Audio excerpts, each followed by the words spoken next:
Bonjour à tous et bienvenue dans la Chimérathèque. Aujourd'hui, 5 bonnes raisons de regarder le 7ème saut de Bergman. Numéro 1, la mort. Le 7ème saut, c'est l'histoire d'un chevalier qui rentre de croisade. Et alors qu'il se balade tranquillou sur une plage, il rencontre la mort. Mais pour gagner du temps afin de réfléchir au sens de la vie, celui-ci décide de la défier aux échecs. La mort aux échecs. C'est stylé.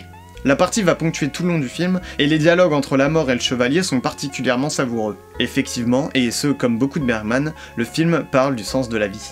Numéro 2. L'histoire avant l'histoire. Comme on l'a vu, le 7ème saut se déroule pendant les croisades, mais il se déroule aussi pendant les périodes de la peste noire.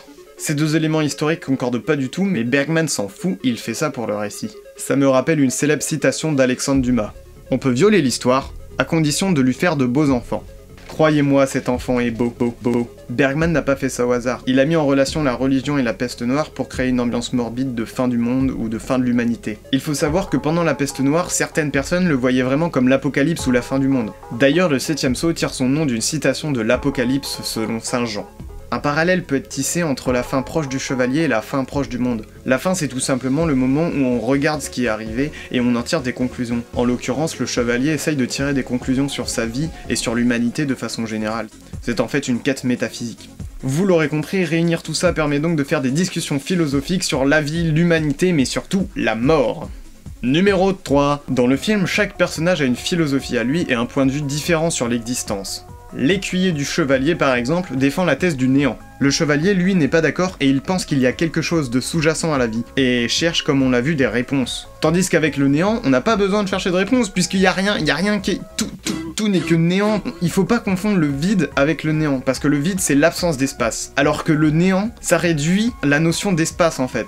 Bergman explique que dans ce film, il oppose deux conceptions de l'existence. L'une très religieuse qu'il tient de son éducation, et l'autre qu'il a forgée plus tard. Donc non seulement c'est un film à débat philosophique, mais c'était aussi pour lui le combat entre son éducation et ce qu'il pense réellement. Numéro 4, c'est beau.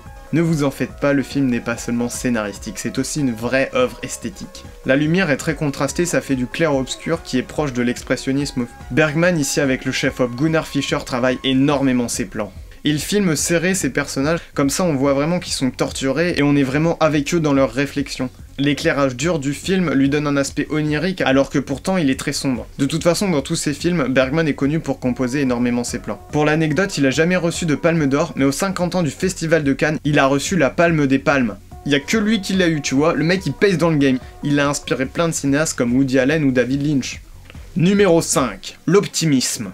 Être optimiste, c'est bien. Avec tout ce que je vous ai dit, vous vous dites peut-être qu'en regardant ce film, vous aurez envie de rage-quitte la vie. Ne vous en faites pas, il n'en est rien. Le chevalier va rencontrer une famille de saltimbanques avec qui il va voyager et va redécouvrir les petits plaisirs simples de la vie. Parce que même s'il n'y a rien après, il y a maintenant.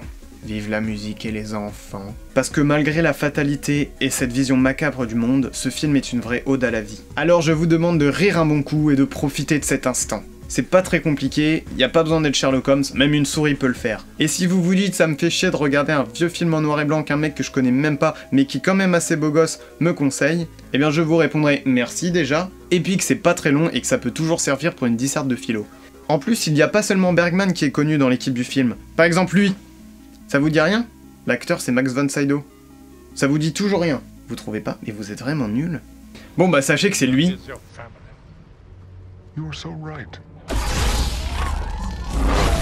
Lui. Et lui. Chaque chose a eu une fin et c'est déjà la fin de la vidéo. Vous pouvez ne pas me laisser de commentaires et me mettre un pouce rouge. Vive la musique et les enfants. Ciao. Je suis le plus petit de mon entourage. J'écoute tout ce qu'on me dit, tous les présages, tous les avis et j'entends la...